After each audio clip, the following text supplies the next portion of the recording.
सुबह बाबा आए, मुझे उठाकर बोले, याया चलो आज मैं तुम्हें साइकिल चलाना सिखाता हूँ। मैं जैसे ही बाहर गया, वहां पे एक नई चमचमाती हुई साइकिल मेरा इंतजार कर रही थी। उसको देख के मेरा नादान सामान उछल कूद करने लगा, पर जैसे ही मेरी नजर पिछले वाले पहिए के ट्रेनिंग व्हील्स की गैर मौजूदगी पे गई, मेरा मन फिर बैठ गया।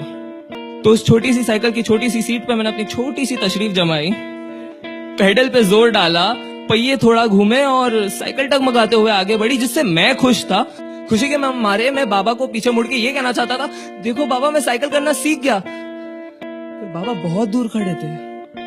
उन्हें इतना दूर खड़ा देख मैं डरा और मेरी डर की वजह से साइकिल फिर डगमगाई और पहली बार गिरी। मेरी तशरीफ जो सीट पर जमी हुई थी वो जमीन पे आ गिरी थी। बाबा दौड़े दौड़े पीछे से आए, थोड़ा मुस्कुराए, मुझे उठाकर घर ले गए। तो एक दिन मैंने सोचा कि आज तो इस डर की ऐसी की तैसी करूंगा। तो मैंने अपनी साइकिल को भगाना शुरू किया, इतना तेज। बाबा पीछे से चिल्ला रहे थे, बेटा तुम बहुत तेज जा रहे हो, थोड़ा धीमे चलाओ, थोड़ा धीमे चलाओ। अरे वो आगे देखो, खड्डा है, अरे तुम किसी से टकरा जाओगे।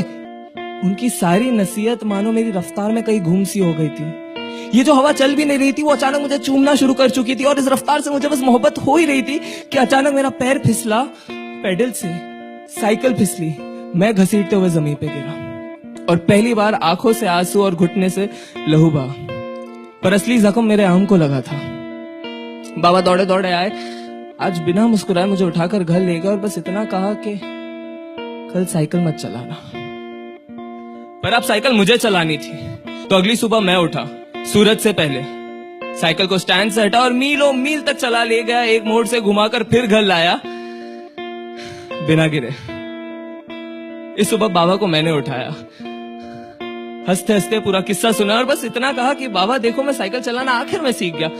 बाबा मुस्कुराए और जवाब में कहा कि बेटा तू सिर्फ साइकिल चलाना नहीं, आज तू जिंदगी में चलना भी सीख गया। उन्होंने मुझे बताया कि कैसे हैंडल हमारा ध्यान है, पेडल हमारी मेहनत, ये चलती हुई साइकिल हमारी कामयाबी जो चल रही है इस रास्ते पे जिसे कहते हैं जिंदगी। उन्होंने मुझे समझाया कि घमंड की रफ्तार में और इंसानी रिश्तों के खड्डों में मैं बार बार गिरूंगा, पर मुझे उठना है, साइकिल को फिर से खड़ा करना है और चलाते जाना है तब तक जब तक मौत की खाई ना आ जाए।